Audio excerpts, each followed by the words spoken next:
Assalamualaikum. Kembali lagi di channel saya. Cerita kita. Apa kabar teman-teman? Semoga dalam keadaan baik-baik saja ya.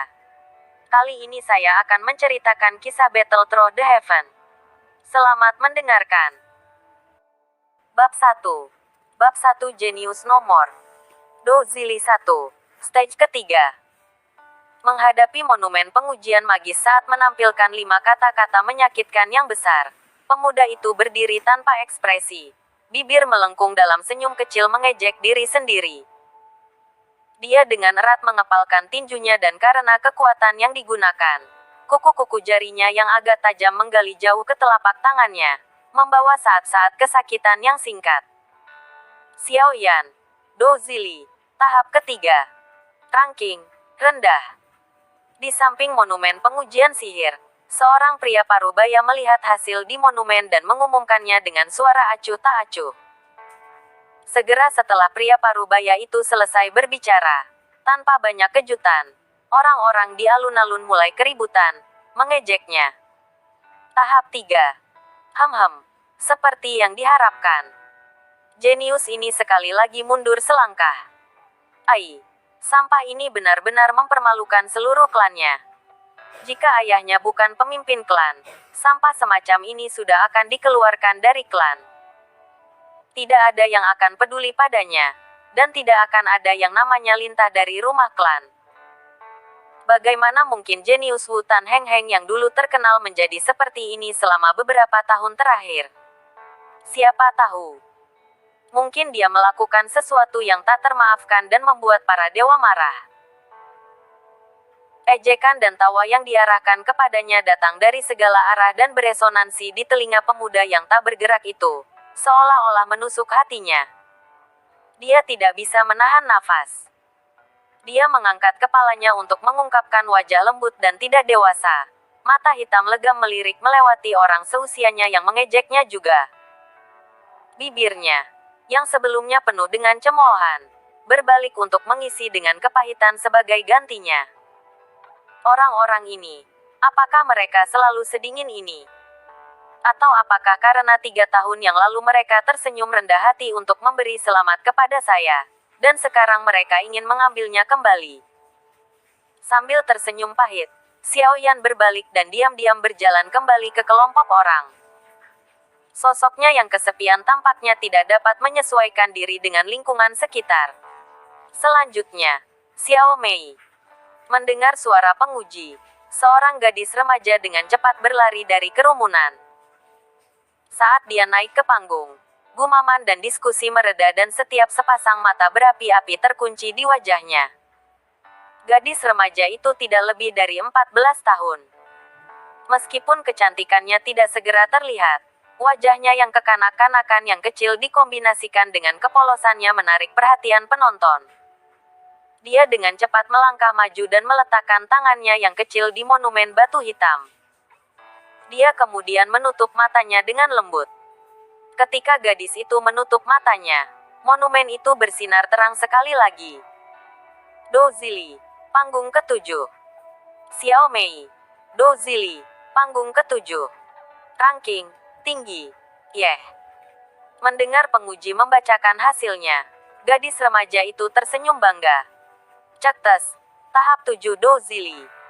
Sangat mengesankan. Kalau begini terus, dalam 3 tahun ini dia akan dinamai Doze 3 sejati. Dia benar-benar cocok dengan nama bibit klan. Mendengar pujian bulat datang dari kerumunan, senyum gadis itu menjadi lebih lebar. Kesombongan, godaan yang tidak bisa ditolak oleh begitu banyak gadis. Sambil mengobrol dengan sesama saudara perempuan anggota, garis pandangnya berkelok-kelok melalui orang-orang di sekitarnya dan mendarat di sosok kesepian dari mereka. Mengerutkan alisnya untuk beberapa saat, dia akhirnya memutuskan untuk tidak berjalan. Di antara mereka berdua sudah ada celah besar. Melihat kinerja Xiaoyan beberapa tahun terakhir ini, pada saat upacara Adultut datang, dia hanya akan bisa ditempatkan di jajaran anggota klan tingkat bawah. Dia, bagaimanapun, dengan kecemerlangannya, akan menjadi klan yang sangat penting dan dengan demikian dipelihara dengan baik. Tidak akan ada batasan untuk masa depannya. Ai. Desahan yang tidak bisa dijelaskan muncul darinya. Xiao Mei teringat kembali pada pemuda dari 3 tahun yang lalu, penuh dengan energi dan kebanggaan. Pada usia 4 ia mulai berlatih, dan pada usia 10 ia mencapai tahap 9 Dozili. Pada usia 11 ia berhasil menembus penghalang Dozili tahap ke-10 dan berhasil membuat Dozi Kizu 4-nya berhasil. Dia menjadi Doze termuda di klan sejak 100 tahun terakhir. Pada saat itu, kepercayaan dirinya dan kekuatannya yang tak terukur menarik banyak remaja muda yang tentu saja, termasuk Xiao Mei.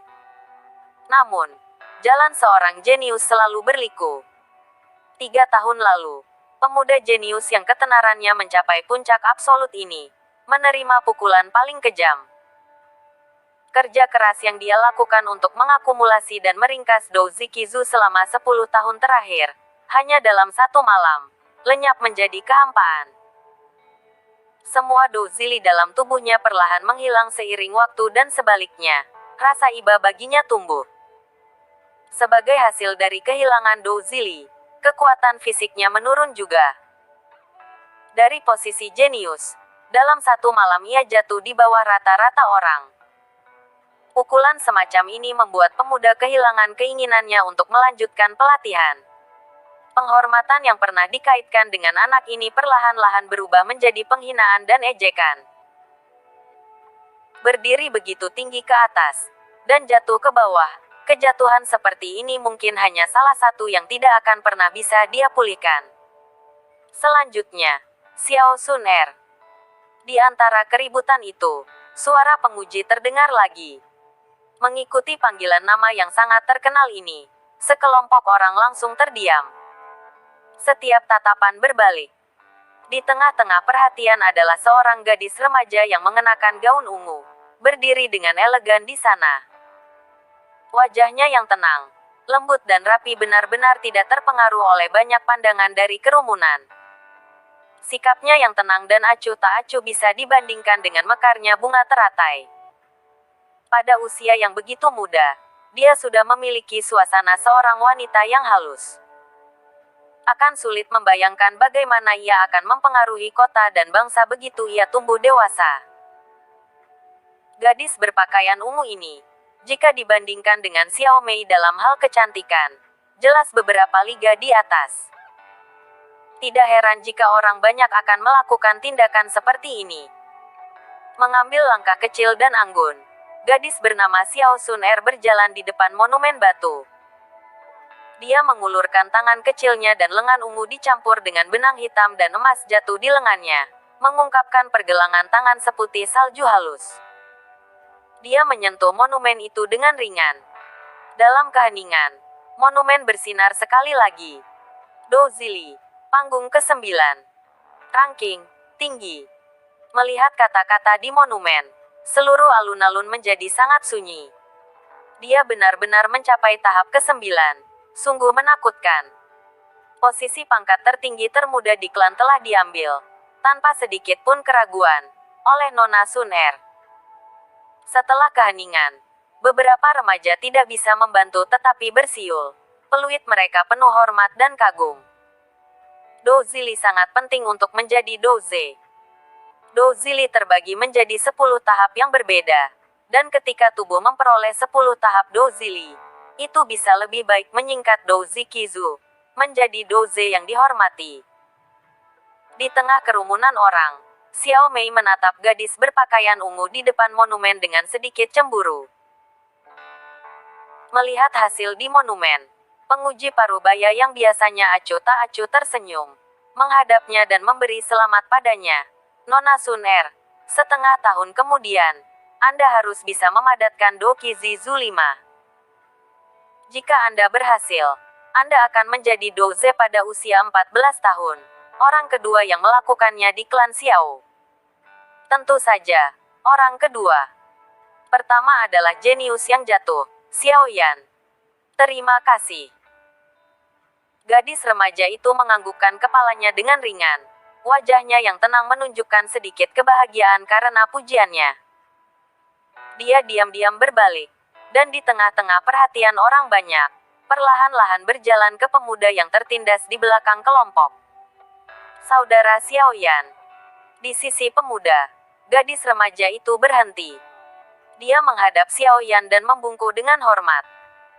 Wajahnya yang cantik dan lembut menunjukkan senyum elegan yang akan membuat gadis-gadis di sekitarnya cemburu. Kualifikasi apa yang saya miliki saat ini bagi Anda untuk memanggil saya itu? Dia menghadapi gadis yang bisa dianggap mutiara klan yang bersinar dan berkata dengan pahit. Dia, setelah sedih untuk waktu yang sangat singkat, terus mempertahankan rasa hormatnya. Brother Xiaoyan, Anda pernah berkata kepada Sun R6 sebelumnya, untuk menghadapi apapun, pertama-tama seseorang harus bisa melepaskannya. Seseorang hanya benar-benar bebas ketika dia bisa menerima dan melepaskannya dengan mudah. Xiao Sun Er berkata dengan lembut, wajahnya yang tersenyum penuh kehangatan. Haha, benar-benar gratis. Saya hanya tahu bagaimana mengatakannya. Lihat saya sekarang. Apakah saya terlihat seperti orang bebas? Dunia ini bukan milikku untuk memulai. Xiaoyan menertawakan dirinya sendiri, mengatakan dengan putus asa. Menghadapi suasana hati Xiaoyan yang suram, alis halus Xiao Sun Er berkerut sedikit, dan dia berkata dengan serius, Brother Xiaoyan, meskipun aku tidak tahu apa yang terjadi padamu, Sun Er dengan jujur percaya bahwa kamu akan berdiri lagi dan merebut kembali kejayaanmu yang hilang. Dan hormat. Dia berhenti sejenak, wajahnya yang putih pucat memerah sedikit. Saat itu, ada banyak orang yang tertarik padamu. Haha. Mendengar kebenaran sepenuh hati gadis itu, dia tertawa canggung tetapi tidak mengatakan apa-apa lagi. Orang lain akan terombang-ambing olehnya, tetapi dia tidak memiliki kualifikasi atau suasana hati. Sebaliknya, dia diam-diam berbalik dan berjalan menjauh dari alun-alun. Berdiri diam dan menghadap ke belakang pemuda yang kesepian. Dia ragu-ragu untuk beberapa saat sebelum mengejarnya dan berjalan berdampingan dengannya.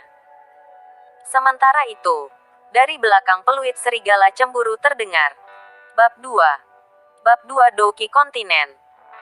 Bulan seperti lempengan perak dan bintang-bintang memenuhi langit. Di puncak tebing, Xiaoyan berbaring di rumput dan di mulutnya ada seutas rumput hijau. Dia mengunyahnya sedikit dan membiarkan kepahitan menyebar ke mulutnya perlahan. Dia mengangkat telapak tangannya yang putih dan meletakkannya di depannya, menghalangi bulan dan hanya membiarkan cahaya bulan melewati celah di antara jari-jarinya. Dia melihat bulan perak melingkar raksasa di langit. Memikirkan kembali pengujian di sore hari, Xiaoyan mendesah ringan. Dia malas menarik tangannya kembali dan meletakkan kedua tangannya di kepalanya. Dia tampak linglung. Sudah 15 tahun. Ya. Sebuah suara lembut yang tiba-tiba dikeluarkan dari remaja muda tanpa peringatan. Dalam pikiran Xiaoyan, ada rahasia yang hanya dia sendiri yang tahu. Dia bukan orang dari dunia ini. Lebih tepatnya, jiwanya bukan dari dunia ini. Dia berasal dari bintang biru tua yang disebut bumi. Mengenai misteri yang tidak bisa dijelaskan mengapa dia ada di sini, dia sendiri tidak tahu. Namun, setelah tinggal di sini selama beberapa waktu, dia perlahan menyadari, dia melewati sisi lain. Seiring bertambahnya usia, ia perlahan-lahan mulai memahami bagian-bagian benua ini. Benua ini disebut benua Doki. Di benua itu, tidak ada banyak kisah pengguna sihir dan efeknya, tetapi, Doki adalah bintang utama. Di sebidang tanah yang luas ini, pelatihan Doki telah menjadi hal yang biasa setelah kerja keras individu yang tak terhitung jumlahnya yang terus melatih generasi ke generasi, memperluas pengetahuan seputar Doki hingga ke puncak. Doki dan manusia adalah satu dan sama dalam kehidupan sehari-hari dan karenanya, Doki sangat penting di benua ini. Itu bisa disebut tak tergantikan. Karena jumlah level dalam Doki terus meningkat, begitu pula jumlah cara untuk melatihnya. Beberapa lebih baik daripada yang lain, seperti yang diharapkan. Setelah melalui sistem analisis, Peringkat Doki di benua Doki dipecah menjadi 4 kelas yang berbeda, Tian, Di, Xuan, Huang.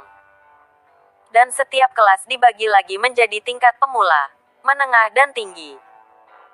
Teknik Doki yang Anda pelajari juga menentukan seberapa kuat Anda nantinya.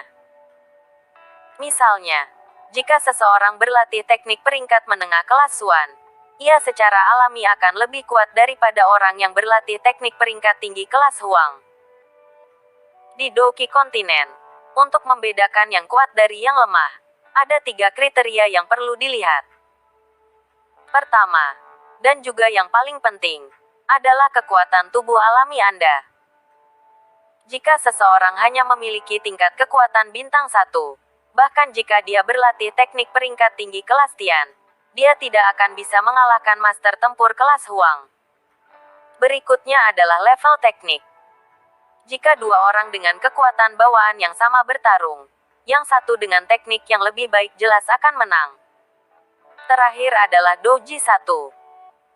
Doji adalah jenis keterampilan khusus yang digunakan saat mengendalikan Doki dan di tanah Doki. Doji juga dipisahkan menjadi Tian, Di, Xuan, Huang. Doki di benua itu berbicara sendiri, tetapi Doji berbeda. Hampir semua orang memulai dengan kelas Doji di Huang. Jika Anda ingin belajar lebih banyak keterampilan kontrol lanjutan, Anda harus bergabung dengan sebuah sekte atau mendaftar di sekolah Doki. Tentu saja, ada beberapa yang, secara kebetulan, berhasil mempelajari keterampilan yang sebelumnya ditinggalkan orang lain, atau mereka yang memiliki keterampilan Doji yang kompatibel.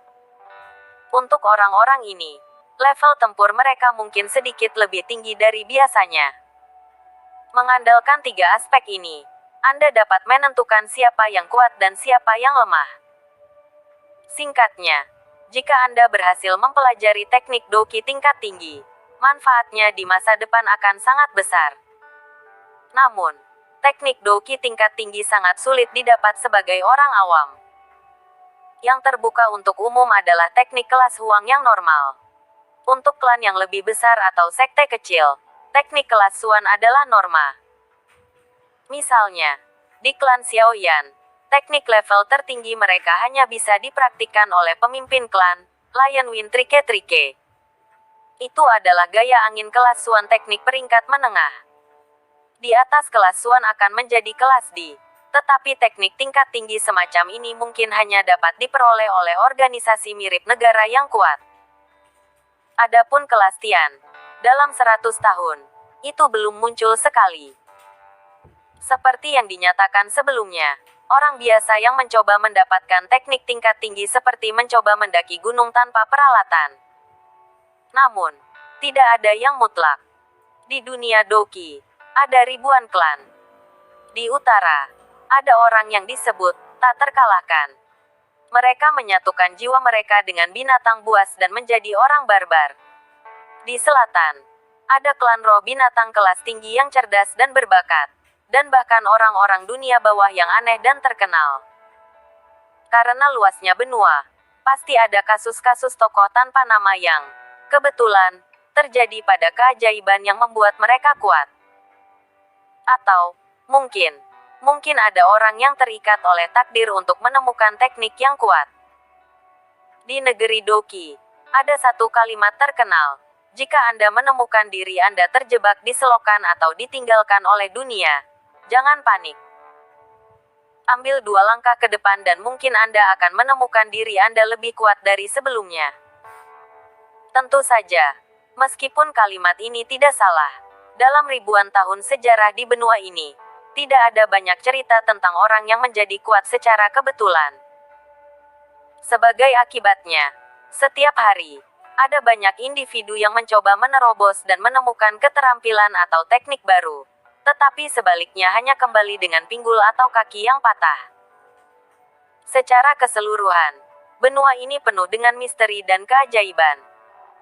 Untuk mengakses brankas teknik Doki, Anda harus setidaknya Douze yang lengkap untuk memenuhi persyaratan dasar. Bagi Xiaoyan, rasanya begitu jauh.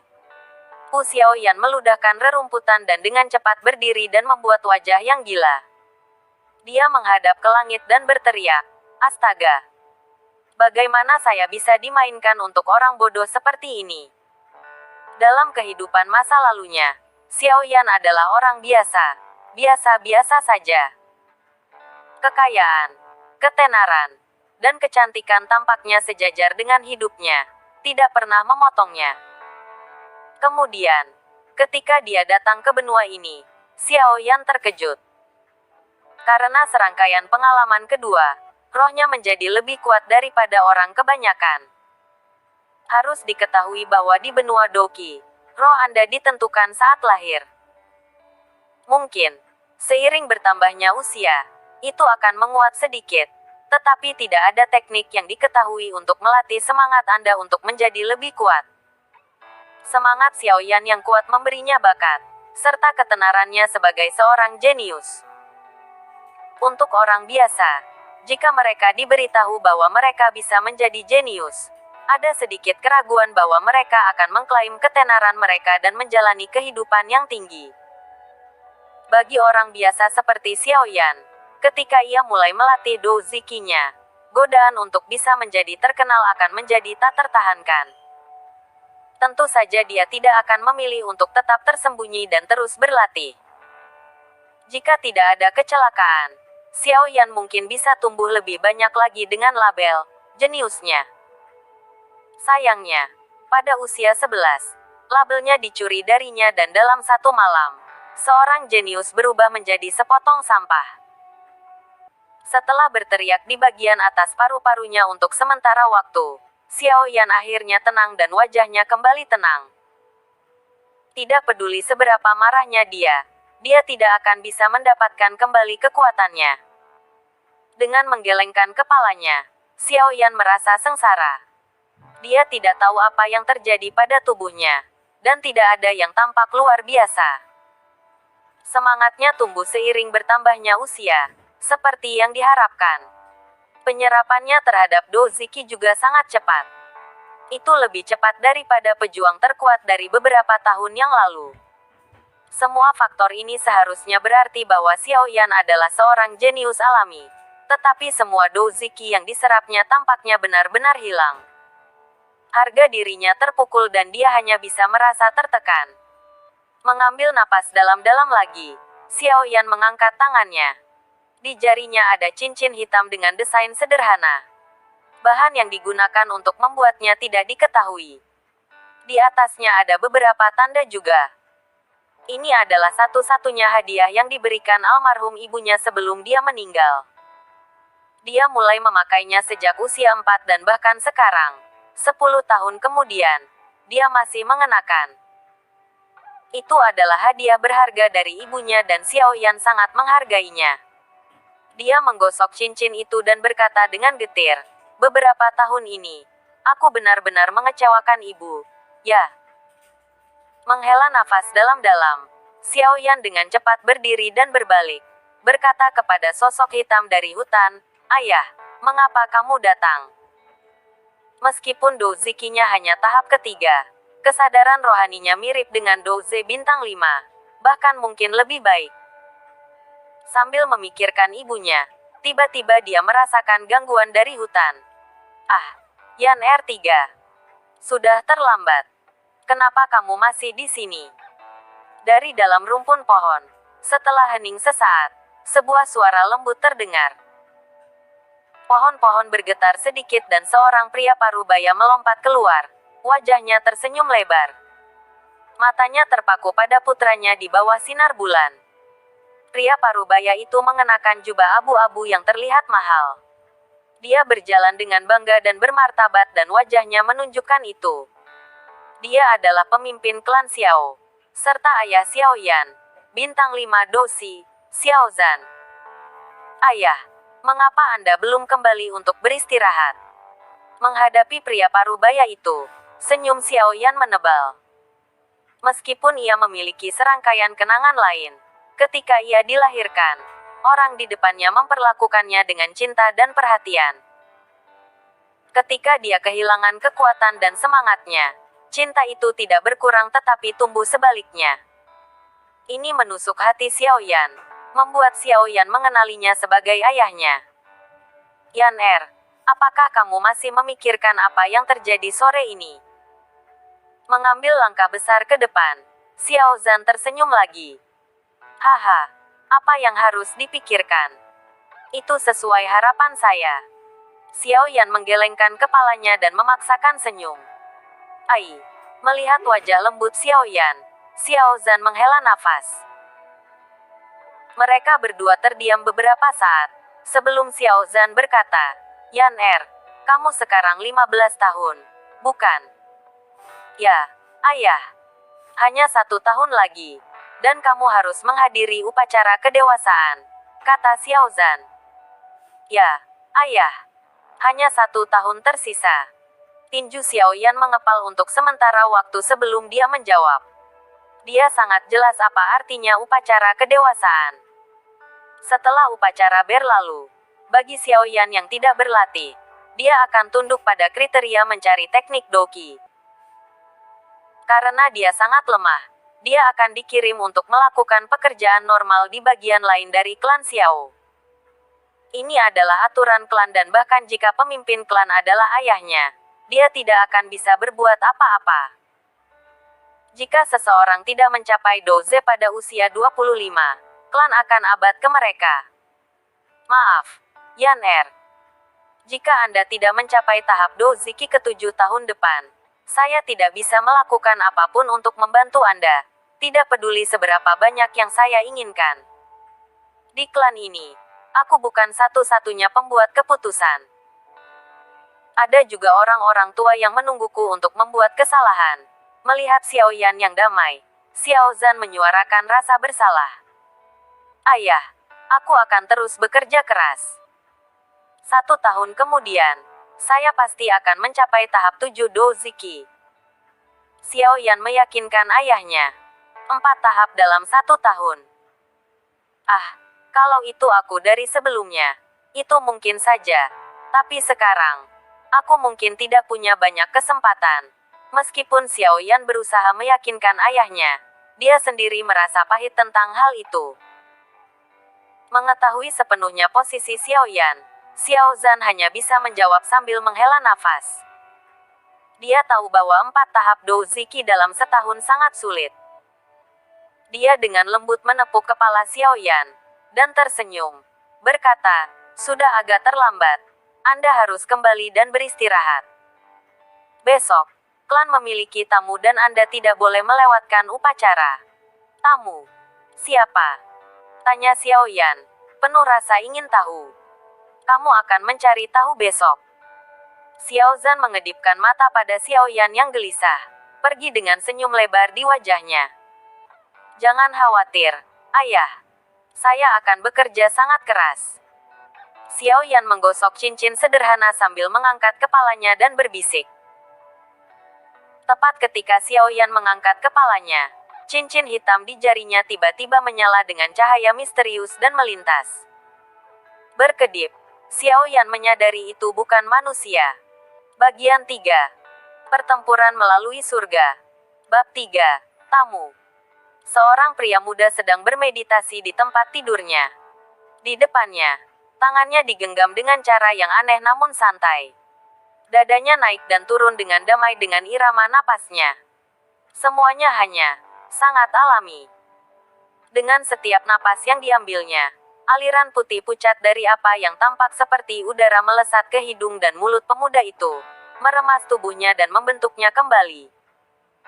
Ketika pemuda itu bermeditasi, kilauan aneh namun redup muncul sejenak di atas cincin hitam polos yang ia kenakan di jarinya. Pria muda itu perlahan-lahan menghela napas dan membuka matanya, berkedip. Sebuah cahaya putih pucat melintas di pupil hitamnya. Itu adalah doki yang baru saja diserap tetapi belum sepenuhnya disempurnakan. Butuh upaya yang sangat besar untuk mendapatkan doki itu. Tapi, itu menghilang lagi. Tidak, tolong, jangan. Pria muda itu berusaha mati-matian untuk menjaga doki yang menghilang agar tidak hilang tetapi tidak berhasil. Saat sepotong terakhir dari Kiki meninggalkan tubuhnya, Wajah pemuda itu berubah dari tenang menjadi marah dan putus asa dan suaranya naik dengan amarah. Dia mengepalkan tangannya dan dengan cepat mengepalkan dan melepaskannya. Akhirnya, pandangannya beralih dari amarah yang ekstrim menjadi senyum yang dipaksakan. Lagi pula, tidak ada yang bisa dia lakukan untuk itu. Dengan letih, dia menarik tubuhnya dari tempat tidur dan merentangkan kakinya yang mati rasa. Dengan hanya doki dari tahap 3, masalah kasar seperti itu selalu ada. Setelah melakukan beberapa latihan di kamarnya yang sederhana, suara tua dan keruh terdengar di luar pintunya. Tuan muda, pemimpin klan telah meminta kehadiran Anda di aula. Pria muda itu adalah putra ketiga dari Heather Clan, Xiao Yan. Di atasnya adalah 2 saudara laki-laki, tetapi mereka sudah meninggalkan klan untuk mencari petualangan. Hanya pada akhir setiap tahun mereka akan kembali dan bertemu keluarga mereka. Namun secara keseluruhan, kedua saudara lelaki itu sangat baik pada adik lelaki mereka, Xiao Yan. Bahkan ketika dia jatuh dari kejeniusan menjadi sepotong sampah. Datang. Xiao Yan mengganti pakaiannya dan keluar. Di luar kamarnya ada seorang penatua berjubah hijau. Ayo pergi. Melihat wajah segar pemuda itu, penatua itu menganggukkan kepalanya. Tetapi ketika dia berbalik, matanya menunjukkan kilasan penyesalan. Jika tuan muda memiliki bakatnya sebelumnya, dia mungkin akan menjadi doze yang hebat. Sia-sia. Penatua dan pemuda itu menyeberang melalui halaman belakang dan akhirnya tiba dengan tenang di aula penyambutan.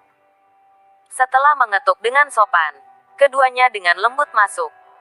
Aula itu cukup besar, tetapi sudah ada banyak orang di dalamnya. Di kepala aula adalah Xiao Zhan dan 3 penatua tanpa emosi. Mereka adalah tetua klan dan memiliki kepentingan yang sama dengan pemimpin klan. Di sebelah kiri, di bawah 4 adalah penatua lain dari klan. Tetua ini tidak memiliki kekuatan sebanyak tetua klan. Namun demikian, mereka memiliki sedikit kata dan tidak memaksa. Selain itu para penatua adalah pria muda yang telah menunjukkan janji dan bakat. Di sisi lain ada 3 orang asing. Sepertinya mereka adalah orang-orang yang diramalkan Xiao Zhan tadi malam. Mata pemuda itu dengan cepat menyapu orang asing.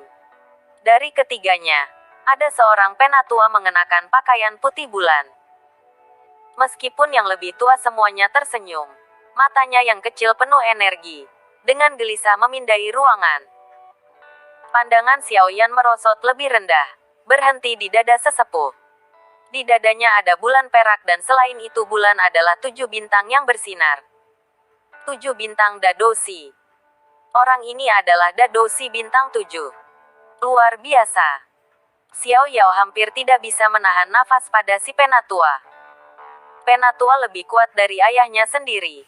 Pada kenyataannya, dia 2 bintang utuh yang lebih kuat. Siapapun yang menjadi Dadoshi setidaknya adalah kekuatan yang harus diperhitungkan. Dengan kekuatan semacam itu, sebagian besar tempat mungkin akan terburu-buru untuk perekrutan. Untuk dapat melihat orang yang begitu kuat, tidak mengherankan bahwa Xiao Yan terkejut. Di samping yang lebih tua ada pasangan muda. Mereka juga mengenakan jubah putih bulan. Pria itu berusia sekitar 20 tahun dan memiliki wajah tampan, ditambah dengan tubuh yang kuat. Dia jelas tipe yang ideal untuk gadis manapun. Tentu saja, yang paling penting adalah, di dadanya ada 5 bintang emas. Ini mewakili kekuatan pemuda, bintang 5 doze.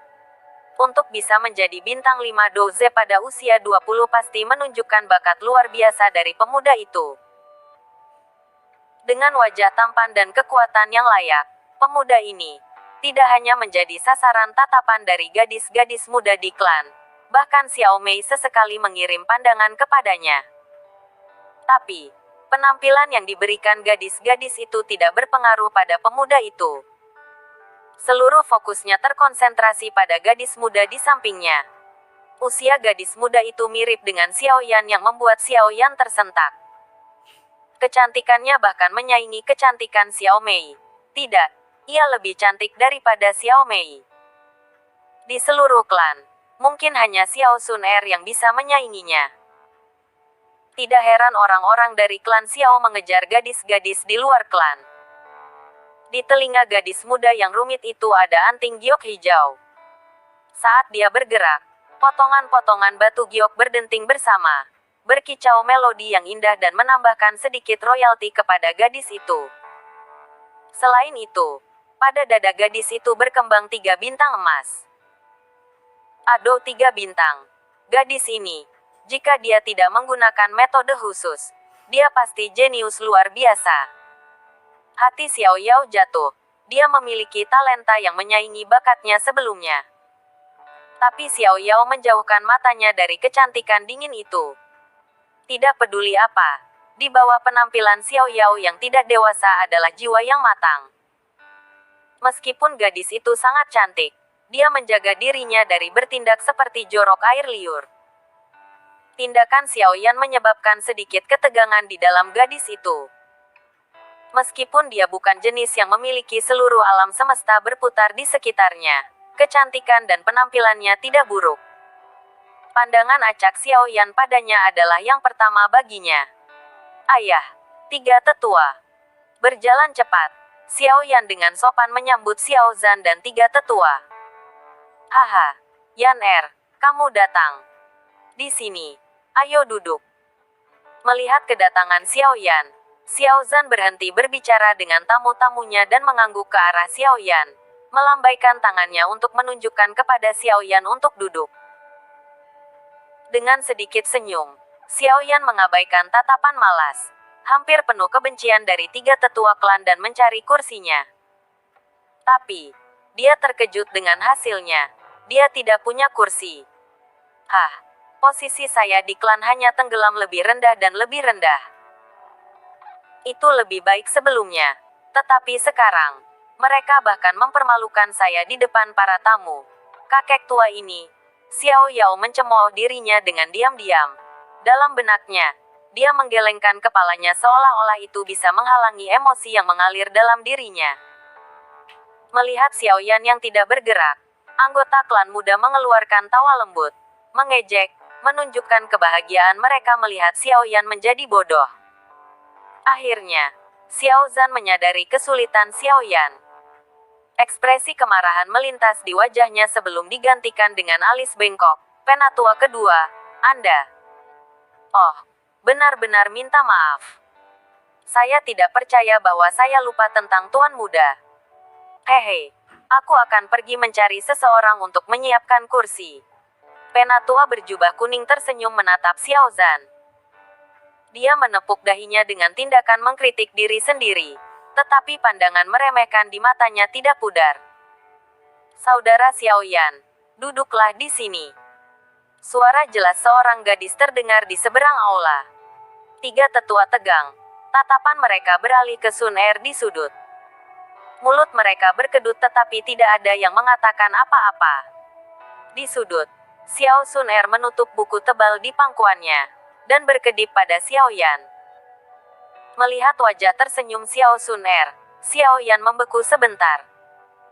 Dengan cepat, dia pulih dan setelah menyentuh hidungnya, dia berjalan menuju Sun Er di bawah tatapan iri dari anggota klan sekitarnya dan setelah apa yang tampak seperti beberapa detik terpanjang, dia duduk di sebelah Sun Er.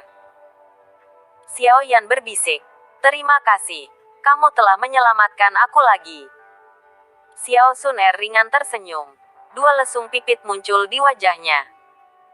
Jari-jarinya yang ramping membuka buku di depannya. Meskipun dia sangat muda, ada suasana intelektual di sekelilingnya. Setelah memindai halaman, Sun Er tiba-tiba mengeluh, "Saudara Xiao Yan, Anda belum duduk di sampingku sendirian selama 3 tahun sekarang, kan? Kamu jenius di klan. Bukankah ini mudah bagimu jika kamu ingin teman?" Melihat wajah Sun Er yang kesal, Xiao Yan tertawa datar. "Tapi masalahnya, seseorang masuk ke kamarku setiap malam ketika aku berusia 4-6 tahun. Dan kemudian seseorang itu menggunakan teknik canggung dan douziki yang lemah untuk menguatkan tulang saya dan..." Meridian. Setiap kali, orang yang sama akan berkeringat sebelum pergi. Brother Xiaoyan, apakah Anda tahu siapa dia? Sun Er berhenti sejenak dan tiba-tiba memiringkan kepalanya, dan tersenyum ke arah Xiaoyan. Bagaimana? Bagaimana aku bisa tahu? Saya masih sangat muda saat itu. Bahkan saya hampir tidak bisa berjalan. Bagaimana saya tahu? Jantung Xiaoyan mulai berdetak kencang. Memaksa senyum terbuka, Xiaoyan bersalah mengalihkan pandangannya ke tengah aula. Hehe. Melihat reaksi Xiaoyan, senyum tipis melayang di wajah Xiao Sun Er. Pandangannya beralih ke buku di pangkuannya dan seolah berbicara pada dirinya sendiri. Dia berkata, meskipun aku tahu itu, orang itu melakukannya dengan niat baik. Aku seorang gadis kan. Bagaimana saya bisa membiarkan seseorang menyentuh saya dengan sembarangan? Jika saya mengetahui siapa yang melakukannya, Mulut Xiaoyan mulai berkedut keras. Menjaga pandangannya lurus, dia menutup mulutnya. Bab 4. Bab 4 Fraksi Awan Berkabut. Di aula utama, Xiao Zhan dan 3 tetua klan berbicara dengan penuh semangat dengan sesepuh yang aneh. Tamu itu sepertinya memiliki sesuatu yang membebani pikirannya. Namun setiap kali ketika sepertinya dia akan memulai pembicaraan, dia akan menelan kembali kata-katanya dan mengubah topik pembicaraan. Setiap kali dia melakukan ini, gadis halus di sebelahnya akan memberi pandangan yang lebih tua namun tegas. Setelah mendengarkan pembicaraan mereka sebentar, Xiaoyan bosan dengan pembicaraan mereka dan kepalanya perlahan terkulai. Saudara Xiaoyan, apakah Anda tahu siapa mereka? Tepat ketika Xiaoyan hendak tertidur karena bosan, Sun Er yang berada di sampingnya membuka buku kuno dan bertanya kepada Xiaoyan. Apakah kamu tahu? Xiaoyan ingin tahu menatap Sun Er. Apakah kamu melihat lambang pedang perak dengan awan di borgol jubah mereka? Sun Er berkata dengan senyum ringan. Xiaoyan melihat ke arah borgol dari ketiganya dan memang, di sana dia jelas melihat simbol sulaman pedang yang berkilau di awan. Mereka dari fraksi awan berkabut. Xiaoyan bertanya dengan bingung. Meskipun Xiaoyan belum pernah pergi ke dunia nyata, dia telah membaca dari buku tentang faksi ini. Klan Xiaoyan tinggal di sebuah kota bernama Wutan City yang merupakan bagian dari Kekaisaran Jiama. Meskipun kota ini terdaftar sebagai salah satu kota besar di Kekaisaran Jiama, masih dikerdilkan oleh ukuran kekaisaran. Meskipun memiliki Magic Mountain Monster Mountain Rank di belakangnya. Di dalam kota itu sendiri, klan Xiaoyan adalah yang terbesar. Selain klan Xiao, ada 2 klan lain yang bersaing dengan klan Xiao. Tetapi bahkan setelah 24 tahun darah dan perselisihan, mereka tidak dapat menyalip klan Xiao. Jika Xiao Clan adalah kekuatan terkuat di Wutan City, maka fraksi Misty Clouds akan menjadi kekuatan terkuat di seluruh Kekaisaran Jiama. Perbedaan antara klan Xiao dan fraksi Misty Clouds sangat besar, ke titik di mana ayah Xiaoyan, Xiao Zhan, yang biasanya menjaga wajah yang keras dan keras, sangat hormat di depan para tamu ini. Mengapa mereka ada di sini? Bisik Xiaoyan. Jari-jari ramping Sun Er berhenti. Mungkin itu berhubungan denganmu, Brother Xiaoyan. Tapi aku tidak punya hubungan dengan mereka. Mendengar jawaban Sun Er, Xiaoyan berhenti sebelum menggelengkan kepalanya dan balas berbisik. Apakah kamu tahu nama gadis itu di sana? Sun Er melirik gadis itu. Tidak, kan? Xianyan mengerutkan alisnya saat dia memeriksa wajah gadis yang ditunjukkan Sun Er. Dia tidak ingat pernah melihatnya sebelumnya. Dia Nalan Yanran. Ekspresi penasaran melayang di wajah Sun Er. Xiaoyan menegang. Nalan Yanran. Cucu Nalan Jie, Komandan Leonhard dari Kerajaan Jiama. Dia tunanganku yang berada di antara keluarga kita, sebelum aku lahir. Hehe, kakek dan Nalan Jie seperti saudara lelaki berdarah dan pada waktu itu, kamu dan Nalan Yanran dilahirkan sekitar waktu yang sama. Jadi keduanya memutuskan bahwa kalian akan menikah. Tapi, sayangnya, 3 tahun setelah kamu lahir, kakek meninggal dalam perkelahian dengan musuh klan dan seiring berjalannya waktu, hubungan Xiao klan dengan keluarga Nalan menjadi lebih lemah. Cerita, Nalan Jie tidak hanya sombong, ia juga sangat menekankan janji. Pernikahan itu diputuskan olehnya sehingga meskipun namamu sudah sangat buruk beberapa tahun terakhir, dia tidak pernah berpikir untuk membatalkan pernikahan. Kakek itu benar-benar keras kepala. Xiao Yan tersenyum. Nalan Jie memiliki keputusan akhir dalam semua hal dalam keluarga, jadi meskipun dia benar-benar sangat menyukai cucunya, tidak ada seorang pun di keluarga yang melangkah menentang pernikahan. Mata indah Sun Er dengan ringan melirik Xiao Yan sebelum melanjutkan.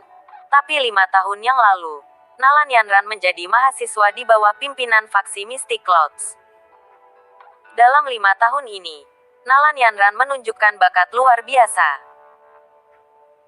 Ketika seseorang memiliki kekuatan yang cukup untuk mengubah jalan hidup mereka, mereka akan berusaha sekuat tenaga untuk mengubah hal-hal yang tidak mereka sukai dan sayangnya, dia benar-benar membenci pernikahannya yang dijanjikan dengan saudara Xiao Yan.